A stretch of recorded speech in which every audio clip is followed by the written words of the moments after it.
video, I'm going to show you 5 essential jazz blues licks. I'm going to show you some variations on these licks, how you can make them your own and change some of the chord tones. Now these licks come from masters of jazz guitar. We're going to look at some from Wes Montgomery, Grant Green, Emily Remler, George Benson. So let's get into it. The very first type of lick I want to look at is opening licks. So licks that start off the top of the form of the jazz blues, and show you how there's one in particular that's so common that I found it in almost every jazz blues solo that I looked at from these guitars. First one we're going to look at, this example is from Wes Montgomery on D natural blues, and this is later in his solo. It's the start of one of his choruses, and the lick is this.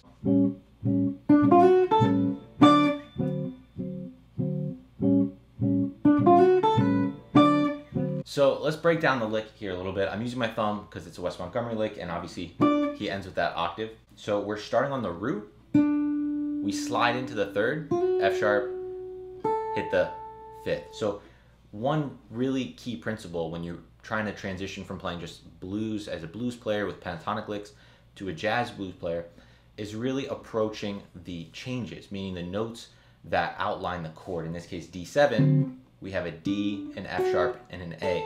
So we want to make sure we play those. So D, F sharp, A, and then the sixth. This is the full version of the lick, and you'll see in the next examples how we can take away some of these notes to still make it work. So, and then you end again on the root. So the full idea is starting on the root, going up the triad, hitting the sixth, B, and then back up to the root, higher. In this case, Wes also plays it as the octave. This next variation on this lick is from Grant Green on Cool Blues, and it's a blues in B flat. It sounds like this. So for this one, Grant Green doesn't start on the root. He just starts sliding in the third. You could have played this, or if you wanted to be Wes Montgomery, and do that same idea. So starting here on the third, and he just goes to the down to the flat 7 and back up to the root. So a lot of emphasis there on the root. Again, this is his opening phrase. Let's take a look at the third example of this idea, and then we'll move on to some other blues lick ideas from Emily Remler. She takes even more notes out of this, but it's still coming from this same idea. It's almost like in language where we have the full word, and then these are contractions of that word. So we start taking out letters, but it still generally has the same meaning. Let's listen to this Emily Remler version. This one's on a B-flat blues as well. This is a live version of Tenor Madness.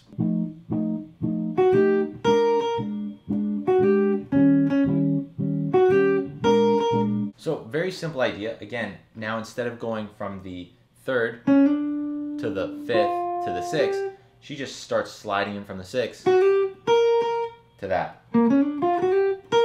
It's that same idea though.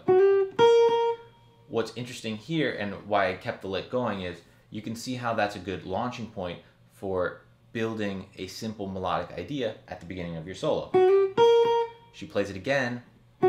Now it's on E flat 7, so she goes down to the flat 7. Right? And then again. And then here, then she starts taking her solo in a different direction. She plays a nice 2-5-1 lick. We're not going to get into all of that stuff. I want to keep this really simple, very clear vocabulary that you need to know for jazz blues starting off. All right, let's take a look at a different type of lick, and this one comes from George Benson on Billy's Bounce, again later in his solo, and this is a blues in F. He's really building on this idea of working from the triads. You can see that he knows obviously what the triads and the notes in those triads are based on this first lick. So I'll play it and then we'll discuss it. So this lick is basically just playing the notes in the triad. F, A, C. Now, a few little things that make it more interesting than just playing the notes. He's not just playing F, A, C. He doubles up, right? Da, da, da. A little slide. And then he repeats that for when it goes to the 4 chord, B flat 7, B flat. And then up here, targeting that third with the chromatic, the A. And then A back to the root. But the point here is when you're just starting off, you want to really be able to clearly target the notes in the triad. If you don't know how to do that well, I'd encourage you to sign up to Chase's Guitar Academy in the link below. There's a 7-day free trial. I have a whole course called Jazz Blues Accelerator. That's a 6-week program basically taking you through playing just the notes in the triad, then the notes in the arpeggio, and building from there to adding in chromaticism, developing the same kind of ideas that we see here with Benson, Grant Green, Wes Montgomery. So you can check that all out in the link below. There's a lot more information there, but sign up now. For these next 2 licks, I want to look at a kind of lick where we start on the 3rd and then go to the root. And there's 2 different ways this generally happens. First one we're going to look at is a Grant Green lick from Blues for Lou, and this is a G blues.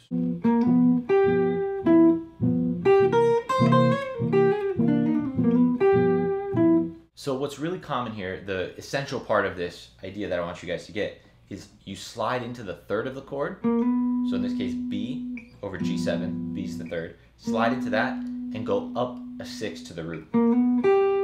That's the essential idea, the new vocabulary word, if you will, that I want you guys to learn. And you come down to the 6th. And this is important. He plays this, as you can see, and here, the beginning part of the lick and then the end. It's like the starting point and he kind of end caps with it. In between there are these cool ideas of the, and that is also a very nice blues idea. Generally with that, you just think about your pentatonic shape, like even just a basic first position pentatonic shape. You can do this idea of,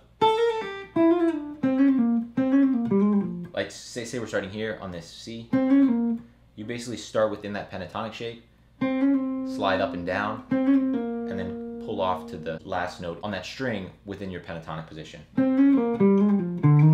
It's that idea, but up an octave. He's starting here. And then playing that lick again. Let's take a look at a different way. If we slide into the 3rd, but instead of going up to the root, what if we went down? And this example is again from Wes Montgomery from D Natural Blues. Really simple, but a way we can use the 3rd going to the root but lower.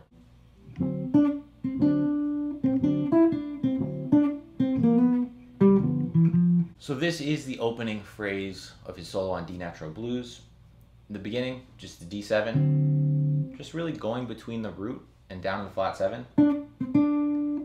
Goes up to the 9th. And when he goes from the 7th, we start to get an idea of good voice leading. Well, you'll hear a lot of people talk about going from the 7th of this chord, D7, the C, down to the 3rd of the next chord, G7. So, right? The part I'm interested here, though, is we're on the 3rd of G7, B. We go down to G instead of up to G like we did in the last lick.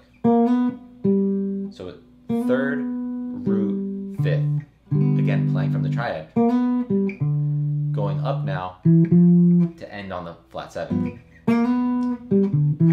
So even just that lick, practice that in different octaves,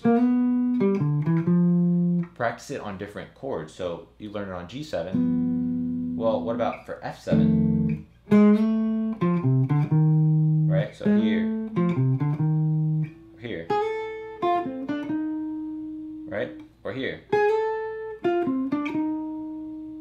So all of these kind of things is where the practice comes in and where it takes work. But the 2 ideas here, when you slide into the 3rd, go up to the root or go down to the root. And from there, you can build off more ideas. Let's take a look at one more example. We have 2 variations here, and this one is really cool. This happens on any dominant chord in the blues. Sometimes you hear it at the beginning of a solo on the 1 chord, but you also hear it on that 5 chord at the end, the last 4 measures, either on the 5 chord or part of the 2/5 if you're doing more of a jazz blues. And I hear this one a ton. I didn't find the Benson example, but I found a couple others. So these 2 variations come from Grant Green's solo, again on Cool Blues. Sounds like this. This is the first variation. This is over B-flat blues, so we're gonna do B-flat 7 first. The cool thing about this lick is it starts on the root, so it's pretty easy to remember. And there's a specific position I want you to do it in because that fits really nice on guitar. It's very easy to apply into your playing. So it sounds like this. So the pattern here, the essential part of this idea, is the opening part and then jumping down the 6th. That is the always the start of this lick, ba-da-da, with the rest. From there, we can go into different directions. And so you'll see in this last lick we'll do, he does something different the second time he plays this, but one first way. And you can continue from there. Let's look at a different variation of this. Now he moves this idea to the 5 chord, to F7. So we're going to move it up. But we're going to do a little bit different towards the end of the lick. And that is really the big thing you need to get if you're a beginner intermediate player here, is understanding a little bit broader context of there's this idea, this lick, but seeing it more as not just an individual lick that's totally unique, but how does it connect to these other ideas? How are they all variations on the same idea? That'll skyrocket your playing more than almost anything. Okay, so as you see there, he's doing the same idea, starting on the root of the dominant chord, F7. We go down, we do our jump. So on this last little bit, we change the idea. Instead of ascending, he's descending.